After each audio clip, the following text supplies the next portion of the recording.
উপরে ভরসা করেন। আল্লাহ বলেন সূরা আনকাবুত অধ্যায় নম্বর 29 আয়াত নম্বর 69 যে যদি চেষ্টার সংগ্রাম করো আল্লাহ সুবহানাহু ওয়া তাআলার পথে তিনি পথ খুলে দেবেন। আল্লাহ আরো বলেন সূরা নাহাল অধ্যায় 17 আয়াত 43 এবং সূরা আম্বিয়া অধ্যায় 21 আয়াত 7 ফাসআলু আহলিয যিকরি ইন কুনতুম লা তা'লামুন।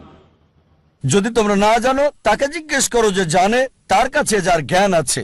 তাই সফলতার জন্য প্রথম আল্লাহর উপর ভরসা, দ্বিতীয় হচ্ছে চেষ্টা করা, সাধনা করা আল্লাহ সুবহানাহু ওয়া তাআলার পথে, তৃতীয় হচ্ছে যে জানে তাকে জিজ্ঞেস করা। পরিকল্পনাটাও জরুরি, গন্তব্য থাকাটাও জরুরি। আর আমরা যখন পড়ে দেখি ম্যানেজমেন্ট গুরু বই, অনেক গন্তব্য নির্ধারিত আর সেটা তারা দিয়েছে। তবে আমার কাছে সেরা প্ল্যানিং, সবচেয়ে সেরা গন্তব্য